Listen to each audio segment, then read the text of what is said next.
Live. Hey Great. there, welcome back to Critical African Thinkers. Today we're going to have a conversation with Professor Robert Sherry. Professor Robert Sherry previously had been on the show where we talked about the welfare states and African Americans and the black community. So today we're moving to another route. We're going to be talking about the gender pay gap. I mean, I've for years now have been hearing the term 77 cents to a dollar, 77 cents to a dollar. It's something that a lot of feminists always like to quote as evidence for a gender pay gap. So I'm coming to this conversation as if I don't know anything about the gender pay gap. I want to understand it. And to help me understand it, to help you understand it better, we're having an economist whose work sort of revolves around gender pay, gender earnings, both for in terms of women and in terms of race and all that. And so we have Professor Robert Sherry today with us in this conversation. We all know him, but I'll just read a little bit of his bio to give an introduction to Professor Robert Sherry. So, Robert D. Cherry is a professor emeritus at Brooklyn College with a PhD in economics from Kansas State University, received in 1968. His main areas of interest include race and gender earning disparities in America, issues of poverty, low income housing, tax reform to benefit working families, domestic relations, and immigration. He has written extensively on the subject of discrimination and race, and some of his selected works include Moving Working Families Forward, Third Way Policies That Work, then discrimination, its economic impacts on blacks, women, and Jews. That was in 1989. So, Professor Robert Sherry, welcome back to Critical African Thinkers. How are you Well, doing thanks today, for sir? having me, Charles. Yes. So, you want me So, to say something about that gap? yes. Like I said, Okay. I've always heard So, 77 cents to a dollar. What exactly is the gender pay gap? well, so if you look at all people who work, you got men, you got women. We'll say that on this show, just that there were these two sexes. Um, and if you just count up their earnings, now it's a little tricky. You can maybe do it by annual earnings. You can do it by usual weekly wage. You can do it by only people who work full time year round. So there are a number of measures, and you get little bit different ratios depending on which one you take. But that 77 cents is on uh, people who are on their annual income. Now, by some measures, it's gone from, I just looked at this pay scale company, and they said it went from 74 cents in 2014 to 82 cents in 2020. So it's been growing.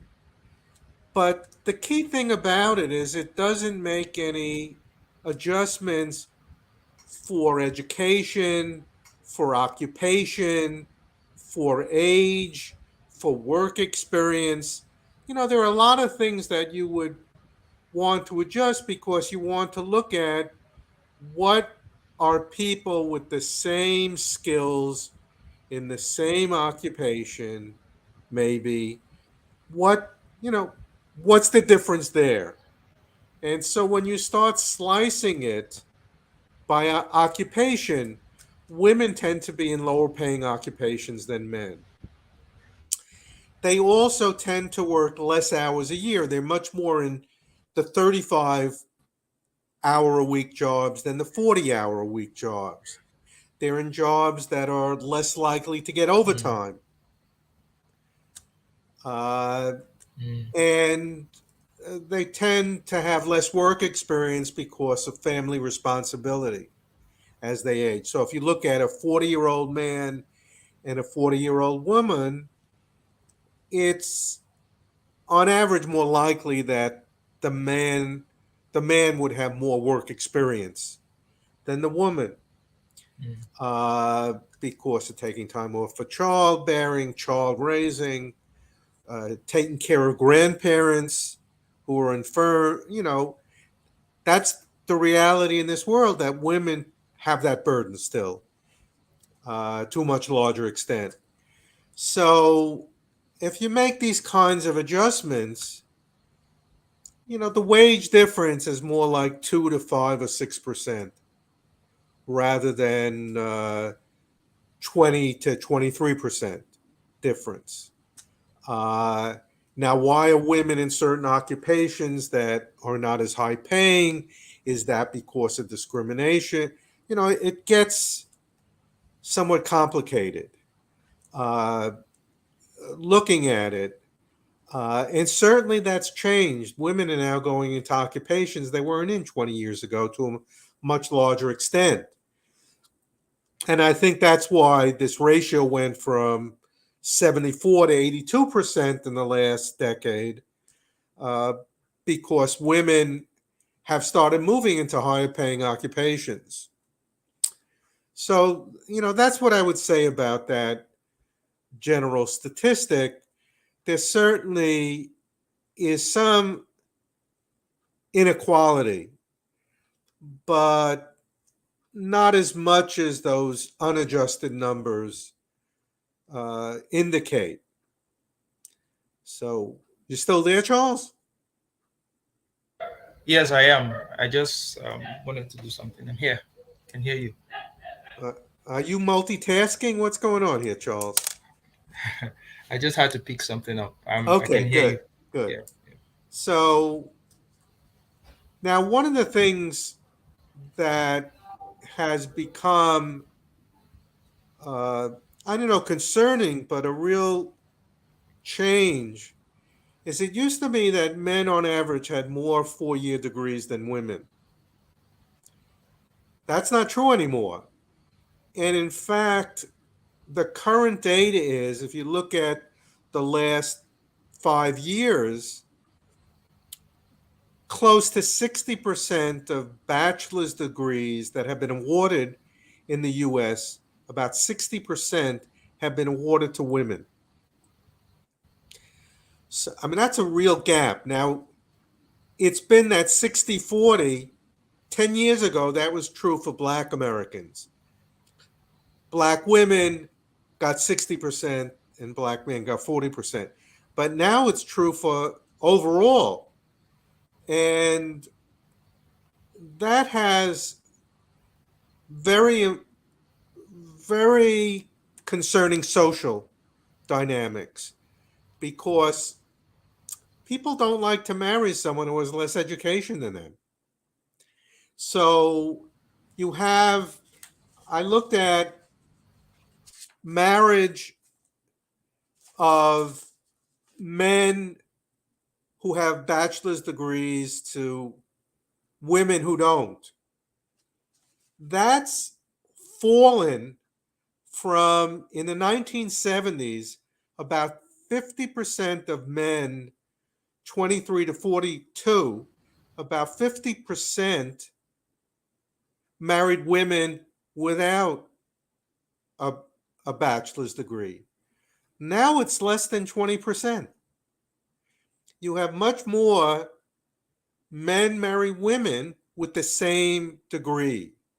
And that sort of generated more inequality, because if you have men and women married both with college degrees, that's going to earn a lot more than in the past, where you had the man had the college degree and the woman didn't. So this what's called assortative marriages have increased inequality. But if you look at women in the 70s, uh, about 40% of them who had college degrees married men with college degrees.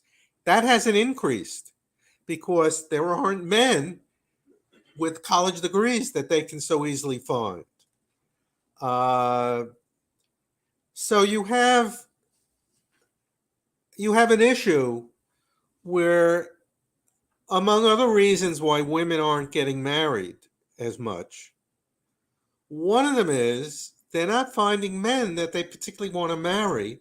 And part of the reason is lack of education and, to some degree, earnings power. Because they don't have a college degree, they're not, on average, going to have the earnings power. So, you know, is that bad that women aren't doing it? I don't know, but it's one of the dynamics that's having a real impact on social relations and increasingly on social relations.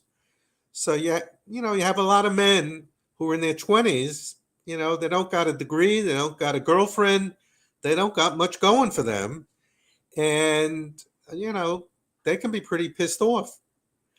And does it mean that they get guns and start shooting people? I don't know, but it's an issue, at least in the United States, that you have many more men who are younger and are not simply less educated, but they're more socially isolated uh, from the usual patterns.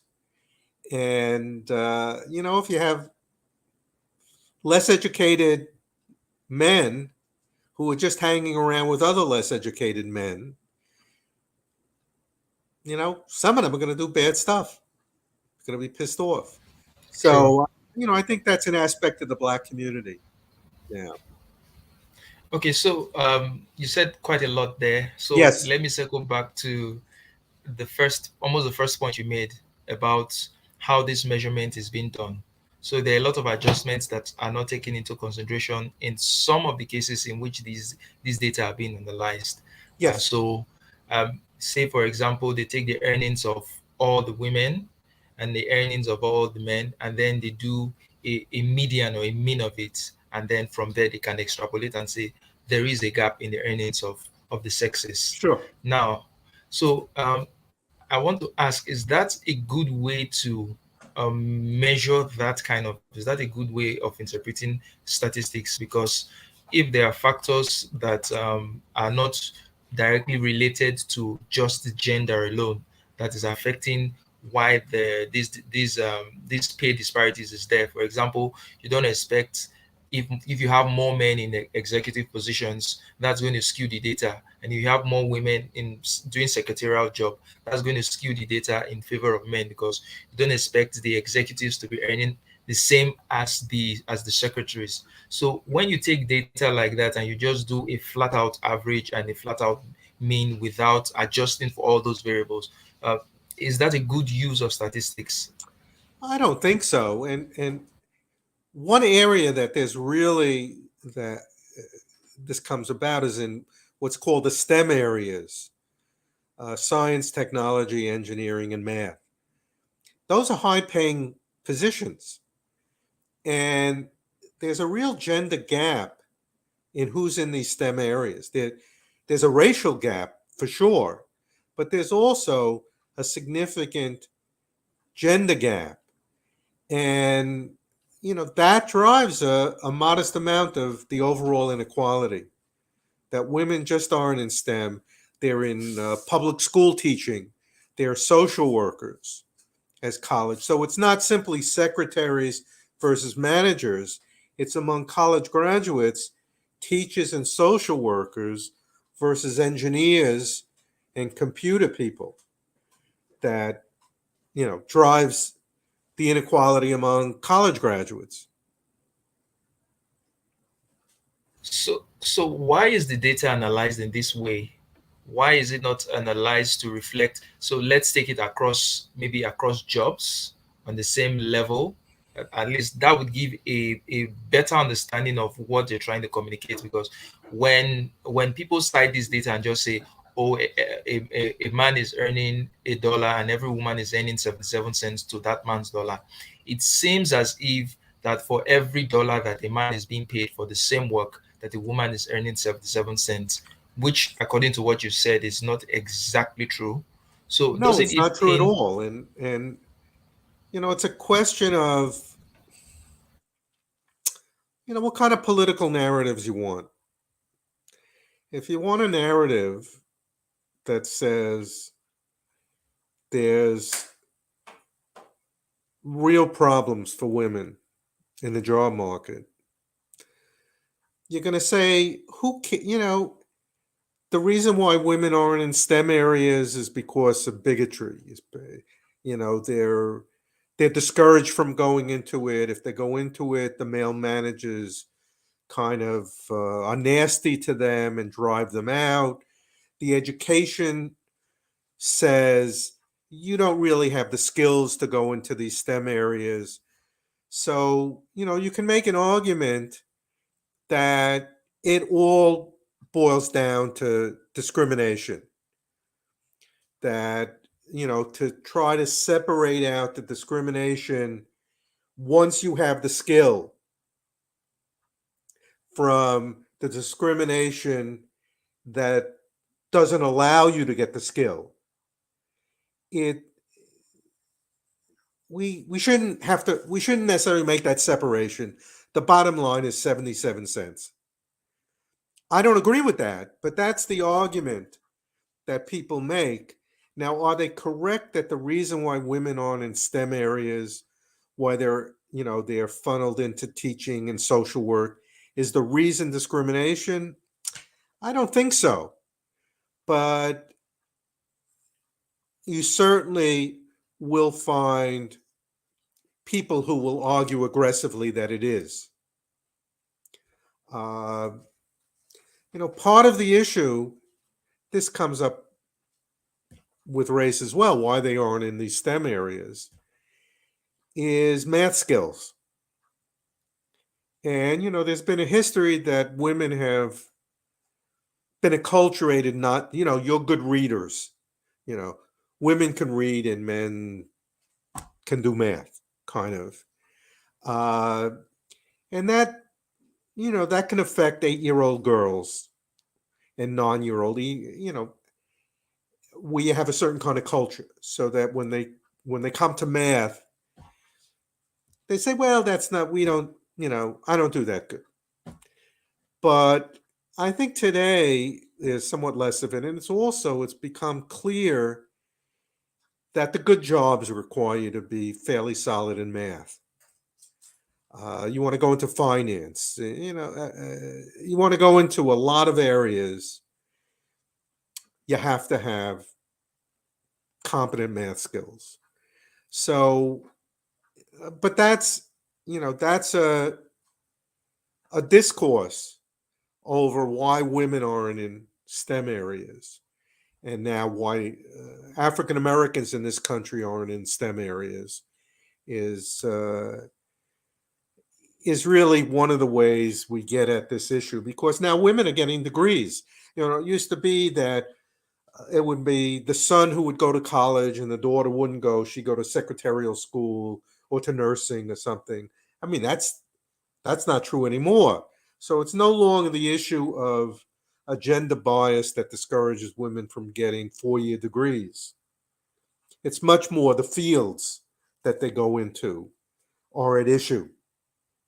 They're still going into lower paying uh, social work and teaching. Mm. Uh, so, that's where the discourse is. Okay, so make me understand this. Definitely in the past there was such restrictions. There was this socially enforced norms of women are supposed to do this, they're not supposed to be in certain That's right. fields, and men are supposed to be in certain fields. But I don't really see that today. So I still don't understand why that pattern of behavior persists. For example, I'm not a very math person. I'm more the literature person, the reading and all that, the typical things you would say girls love to do, the novels and all that. My mom she used to beat me a lot when I got bad grades in math, you understand? So growing up, I don't think I ever saw that situation where girls were discouraged into doing certain things or discouraged into going into certain fields. And this is Africa, so I'm not even talking about the West. Well, Obviously, it's better in the West. So why does it still persist? Why do women still choose to go into those fields? well, don't Is there forget, something we're missing? there are different in the United States. The dynamics of immigrants, particularly African immigrants, is a lot different. I mean, Nigerians are on average the highest paid ethnic group in the United States. So they don't simply get education; they get education that gets them to into high paying jobs.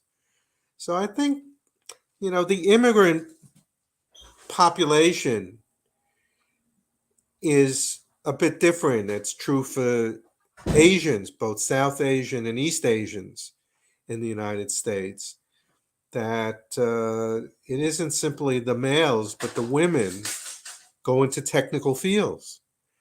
Um, that's true in Israel. The Israeli Arabs at Technion, which is the highest technical colleges like MIT is in the United States, half of the Arab student body is female. So I think and I can't speak for England at all, but in the United States, American born and non immigrant American culture still has the leftover to some degree, not as much as before, of this kind of girls are good at this and boys are good at that.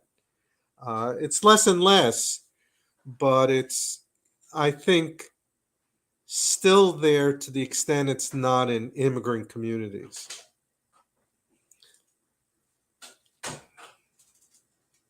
Okay, yeah. So, but my question more was to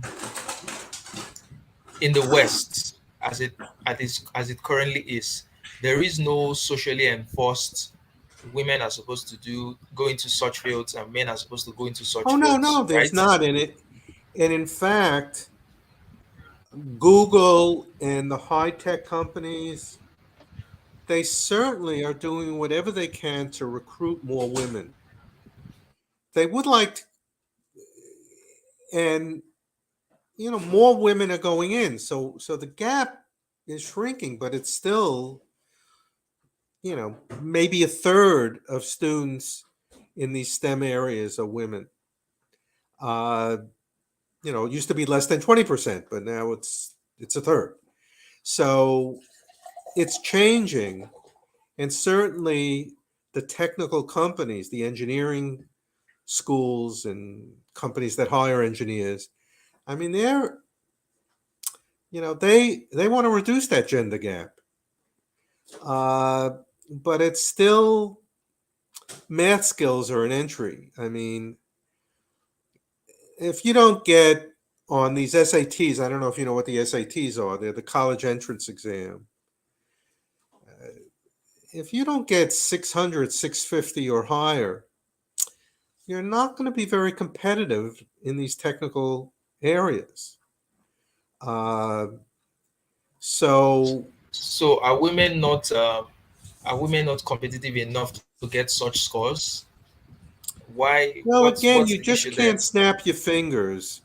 If you haven't been acculturated in the fourth and fifth grade to try to do well in math, if you're just accepting, well, I'm just not good in math. If you if you do anyway, so if you if you don't at early grades instill a certain commitment, and you have to study. I mean, math doesn't come easy. It's not fun. It's tedious. You have to do problem sets. You're not reading a an exciting novel. So I there has to be somewhat more of an acculturation, and it's not because they're women, because this is not true in immigrant communities. Uh, so it's an acculturation that's that is significantly changing. So this acculturation, is it unique to the West? I mean, if the immigrants are coming in and they're coming in with a different mindset, is it unique that is it a thing in the West that girls are sort of from an early age they're not expected to do math or to be good at math or all that? What's going on there? Well, look, that was historical, and the question is, how quickly is that culture changing? I think it's changing substantially, but it's it hasn't gotten all there in traditional American culture. It just hasn't gotten all there. Uh, and they do well in school. As I said, they get 2/3 of the bachelor's degrees. It isn't like they're falling off a cliff. Uh, and to some extent, if they have certain social attitudes, I mean, it's pretty rewarding. It can be pretty rewarding to be a teacher or a social worker, right? I mean, it isn't as if you're doing something that isn't important for society's well-being. So, uh, nursing, I mean, these can be personally very rewarding. So it's kind of complicated to say to women, well, you should go into finance. You should become an investment banker, right? And therefore you have to do well in math. And what's this bullshit about helping people, being a social worker? You don't have to do that. Is that what you're going to tell your kid? So it's not so straightforward uh, how you navigate this.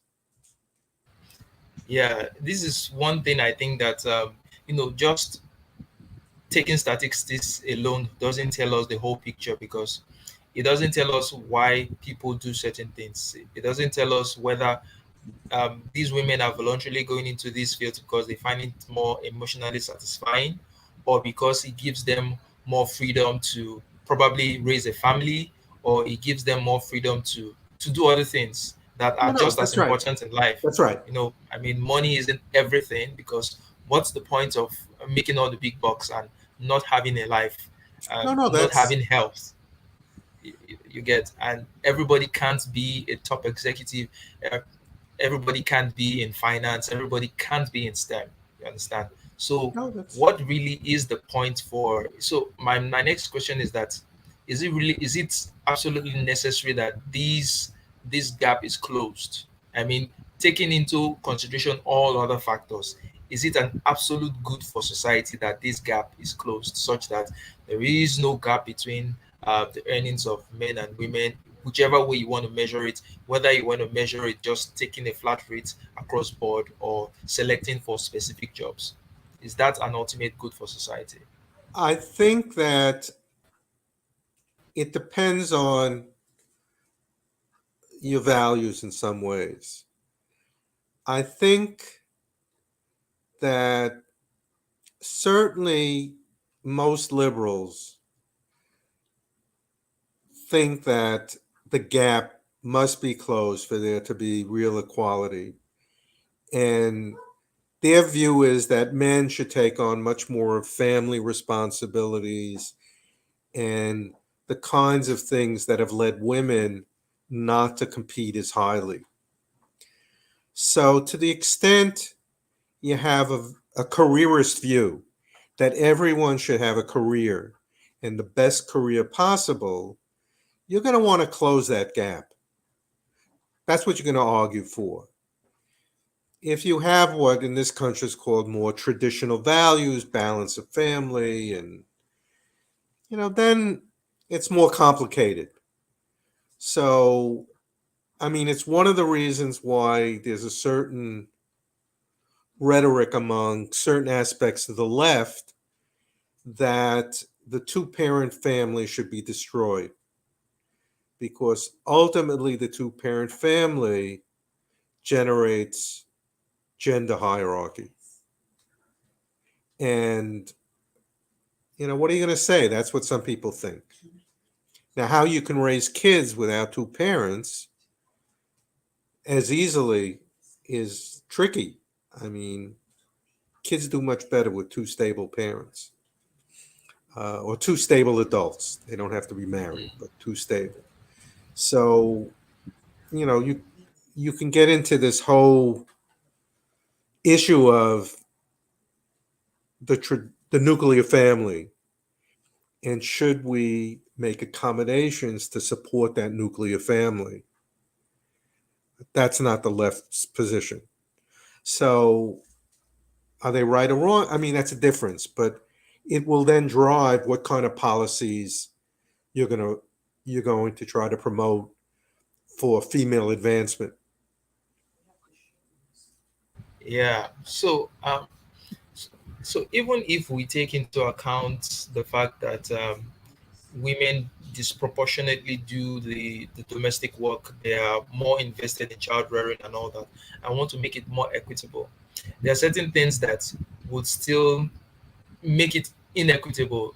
Take pregnancy, for example. The whole 9 months when the mother is pregnant, the man isn't pregnant. He isn't as as held back. His career can still proceed. So, do we want a situation where the man's career is also on hold for the full 9 months that his wife's career is on hold, just so that we can have that equity?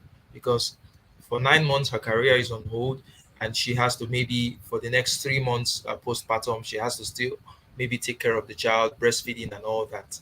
You understand? So that's like 1 full year where her career is on hold. And if she has 2 or 3 kids down the line, that's sort of holding her back. I mean, in terms of just looking at career prospects, it might not be holding her back in terms of her family. She might be more fulfilled, building a family and all that. But the careerist path will see that as a problem. So how do you fix that? Because you can't, men obviously can't get pregnant and they can't breastfeed Well, for three part of the months. way it's being solved is women have less kids. Uh, it's pretty rare to find a family, particularly a professional family where the wife is working, where they have more than two kids, three kids. So Uh, are people just being reared to work? Is that where society is tending towards, that people are just born and they are being socially engineered to just work? Work is the basis of life. Work is the be and end all of life. A career is the highest achievement of life. Is that where society is heading towards? well, you don't need me to tell you that. Uh, I'll give an example. I did a book on welfare reform about 20 years ago, and I interviewed this woman, Donna Shalala. She had been the Secretary of Health and Human Resources under Clinton. And we talked about this issue because that was when there was my book I was writing was on welfare reform, moving women from welfare into the workforce. And she said she grew up in a working class neighborhood in Cleveland. And she said people didn't think about careers. What they thought about is, am I going to earn enough money to support my family? And they were family focused. So it wasn't like, oh, I have a rewarding job, it's self fulfilling, it's this, and that. The only thing they cared about was, are they going to earn the money to support their family? And so they were family oriented rather than career oriented. That's really changed. People are much more concerned with having a meaningful job that will advance them rather than, am I going to make money to support a family? So that's that. I don't know how it again is in Great Britain, but in the United States, that's much more so. It's it's complicated. So how do you see that change? Do you see it as a net positive? I don't think it's very positive. I mean, because people are incredibly alienated. And as I mentioned, particularly for young men, you know, they can't get dates if they don't have an education in some ways. And they're just isolated. And then you have women who, are very torn between career and family in ways that in previous generations they weren't. So, sure, there's success, particularly at the professional, at the higher professional levels. Women get careers, they have one or two kids in their 30s, and it's okay. But it it's just a much more stressful kind of society. Well, that's what freedom does. Freedom is stressful. If you're not free, if you're, whether it's in patriarchy or other what things, uh, you don't have to make a lot of choices. But when you have this freedom now, you have to make complicated choices. So people can have a lot of anxiety. What's going on here?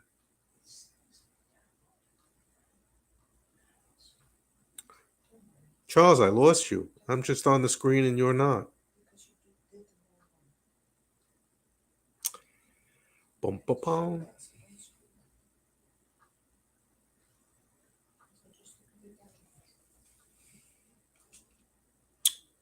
Charles? What's going on here?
So I don't know. The guy who's moderating, he disappeared. And it says, "You're in the show. Everyone can see and hear you." So should I just keep talking? I don't think so. Uh, no, I mean he's well. This is a live show, I think. I don't know.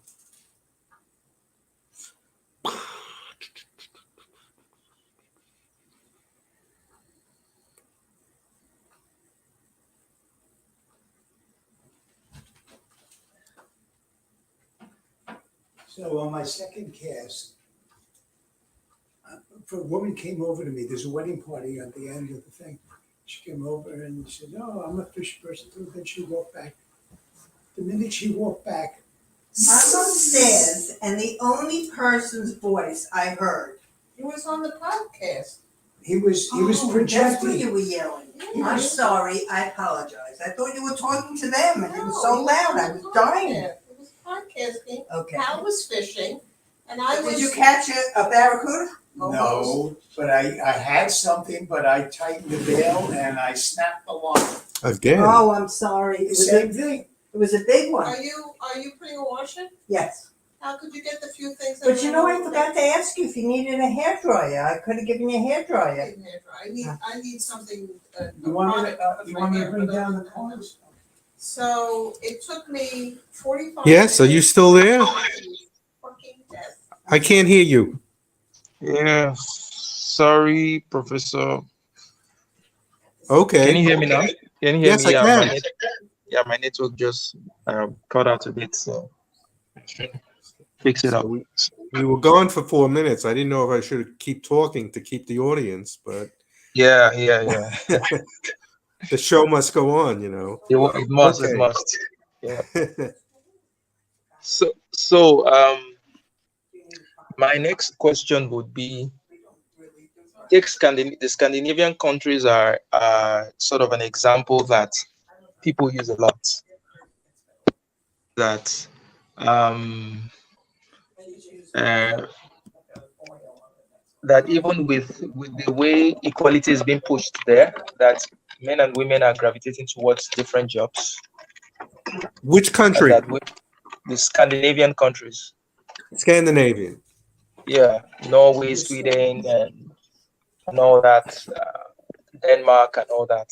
So it's usually cited as an example of even when you increase access, increase equality, and all that, that's even when the social norms favor men and women going into similar jobs, even when the pay disparity is almost is insignificant or if not even there. I think I did some research that found out there was actually no sort of pay or earning Right. disparity in the Scandinavian countries, but yet you still find women going to typically feminine vocations than men. So what's going on there exactly? Well, as I said before, these jobs that women go into, whether it's nursing, teaching, social work, they're personally rewarding kinds of jobs in ways that go well beyond issues of pay. They're helping people in ways that are intrinsically rewarding, and particularly in countries where, because of high tax rates, there's relative equality. So even if you're in a high paying job making 30% more than a woman in a lower paying job, once you take into account taxes and other things, the gap isn't that big. And so why shouldn't women do what gives them satisfaction? And so, now why don't men get that same satisfaction? Why don't they go into social work? Why don't they go into nursing? Why don't they go into public school teaching? That's another discussion. But I'm not at all surprised that in Scandinavian countries where the economic incentive to get a high paying job is much lower because of tax rates, why they don't continue. I'm not surprised with the choices that are being made there. That's fascinating. Okay, that's an angle I haven't actually seen it from, where people, well, they just do what satisfies them because after all, they're still going to the quality of their life is assured. So why go for a high paying job that might be more stressful for you when you could do what you comfortably want and Yeah. still get that level of satisfaction? That's cool. Now, one thing I saw when I was doing some research was that even in the STEM subjects, the Asians, I think they earn more than other racial groups, but Asian women actually earn more than Asian men in that category as well. So that was kind of interesting to me, to note that the Asian women were earning more than the Asian men. Well, they get educated. I find that hard to believe, but as I said a while ago, these immigrant women in these immigrant cultures are much more attuned to getting the kinds of math skills that are an entry point into these STEM areas. Uh, and whether they earn more than men, they earn more than people who aren't in the STEM areas. Mm, And, it's, and one of the reasons is that Asian high school students study 2 hours a day. White high school students study 1 hour a day, and Mm, black high school students study a little more than a half hour a day. mm, So it isn't like it's just whether you like math or don't, or school or not. It's how much time you put in. And if one group of students is studying 2 hours a day and another group of students is studying 35 hours a day, you're going to see a difference in performance. So, um, so I mean, that's part of it, and it's part of math. I mean, math you have to work on. You have to do these problem sets. You have to put in the time, and Asians do it more than whites, and whites do it more than blacks do. Um, so I think that drives a certain amount of the gap. mm. Math is hard. It is actually. It really is. So, now let's go to discrimination. Let's see if it can't just be that the gender pay gap, nothing is due to discrimination. I saw one Australian research, a report 2009 for the Australian Department of Families, Housing, Community Services, and Indigenous Affairs. It says that the researchers estimated the causes of wage gap as follows: lack of work experience was 7%, lack of formal training was 5%, occupational segregation was 25%, working at smaller firms was 3%, and being female represented the remaining 60%. What do you think about Remaining it? 6%. 60%. Yeah, but that's uh, in the United States. Even labor economists think that about a third of the gap is unexplained by a range of factors that you mentioned. Uh, but again, that's 30% of 20%, which is about overall 6% of the gap would be 6% uh, due to discrimination. So, and I've seen studies that find it a bit less. So that's 60% of a gap. It's not a 60% less that you were talking about. But my estimate of the studies in the U.S., it's about a quarter to 30% are are the ballpark estimates of how much of this 18-20% gap, where women make 80 to 82 cents on the dollar. Only about a third, 30% of it, 25%, uh, is due to is unexplained. What economists say, it's unexplained.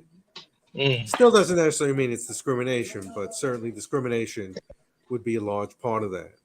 Uh, so I don't think, so we're talking the difference between making a dollar and making 94, 96 cents on the dollar. We're not talking about a large gap that discrimination causes.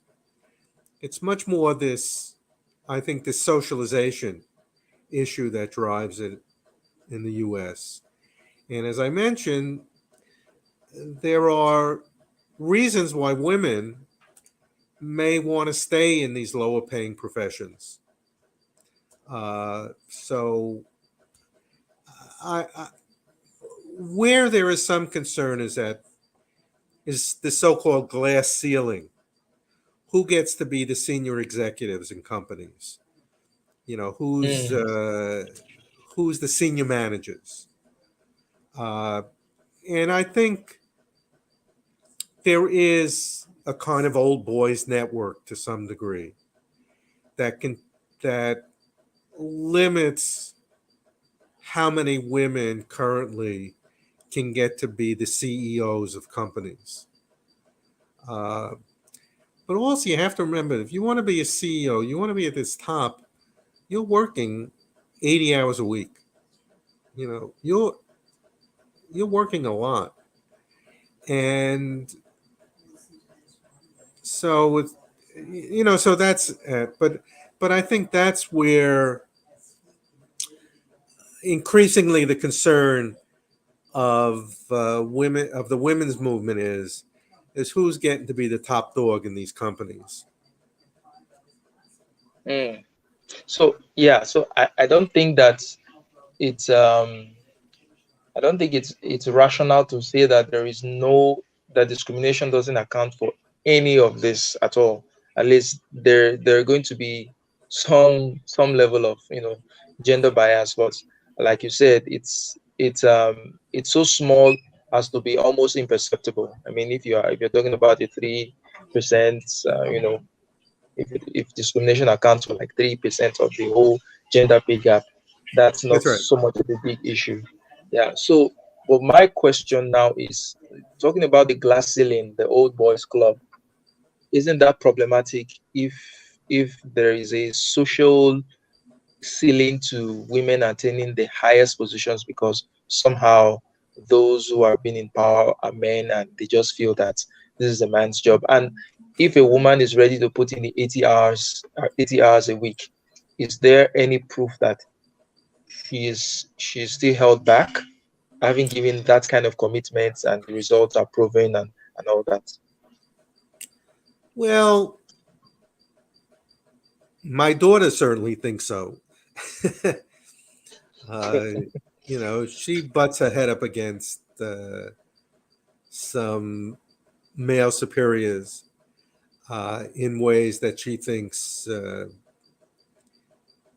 there is this old boys network.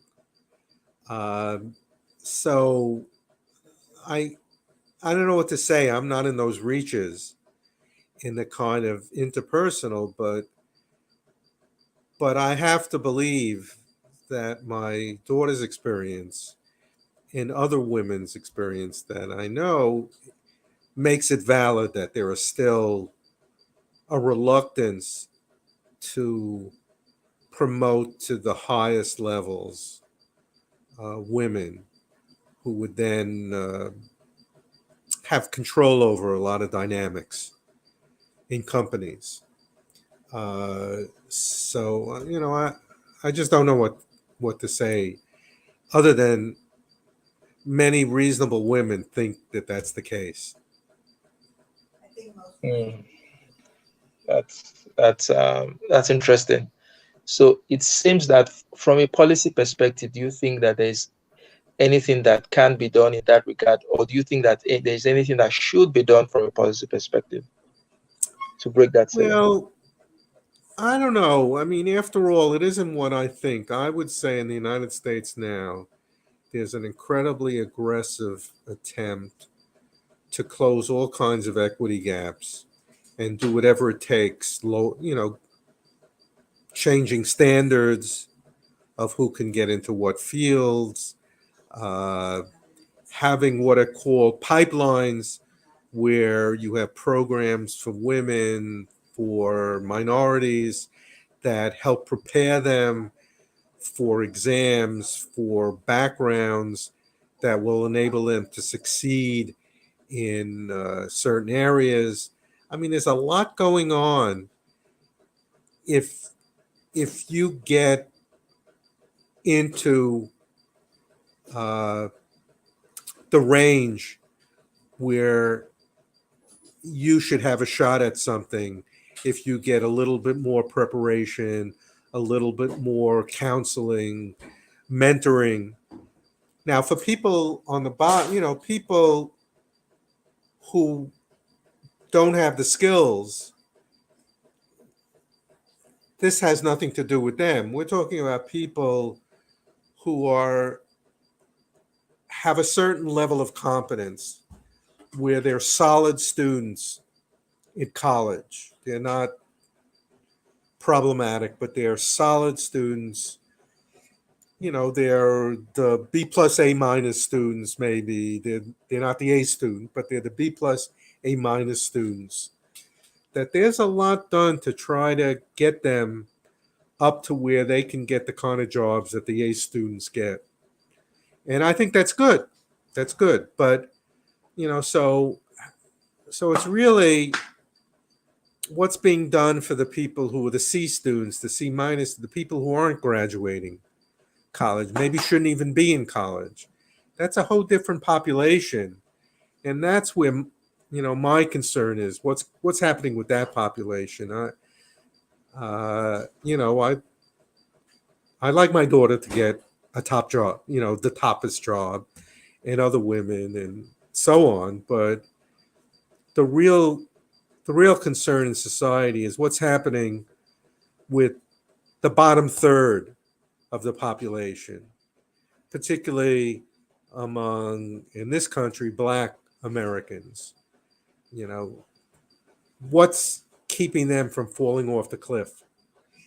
So that's an entirely different discussion than who's going to get these STEM jobs, who's going to become CEOs of companies, uh, which is what we're primarily discussing now. Well, it's been a good one, Professor Robert Sherry, sharing, an economist view on the gender pay gap, which is something, it's something that's always out there, and at least you've given me a better understanding of the other factors that may affect why this gap exists. I mean, I have a 10-month-old daughter, and I want her to flourish as well. Oh, she's just waking up. I want her to flourish as well. I want her to get to the top of wherever she wants to get to, and I don't want there to be any limits for her, any ceiling for her. But I also do know that people have choices that they make, and these choices are valid as well. And these choices um, should not be minimized for the sake of the goal of equity. So my last question to you would be that, is it necessary for men and women to be socialized in exactly the same way? Is that a good thing for society? Men Well, and women are socialized the same way. I think they should have the opportunity to be socialized in the same way. Now, the reality is that there are differences. You could do what you want with your 18-year-old kid, but the boys are going to play with trucks and the girls aren't. So, there are embedded differences that lead to different dynamics, but we should maintain the opportunity of all kids to have all opportunities. Uh, and it's complicated how we do that, but obviously we have to do it as parents. I had a son and a daughter, and they were raised a little bit differently, but not as much. Uh, but anyway, uh, that's it's wrong if you socialize women into that you should be a school teacher, you should be this, you don't have to worry about math, that you're going to get married and you're going to have kids, and so that old traditional socialization was was not the best it could be, and we have to avoid that. But the idea that we expect men and women to have the same interests if they're socialized in the same way, I think is not accurate. Professor Robert Sherry, thank you very much for this awesome, wonderful conversation. It's been an Oh, hour, and I think this would be a very good place for us to end the conversation. And I would love you to always come back to share your insights, to share your experience, your knowledge on these topics with us. And I'm very, very I glad that you keep obliging us. So thank you very if much. I come back again, I expect to be paid more. So you take care there, Thank you and very much, we'll sir. be in touch. Uh, Okay, yeah, bye. bye. Any problem?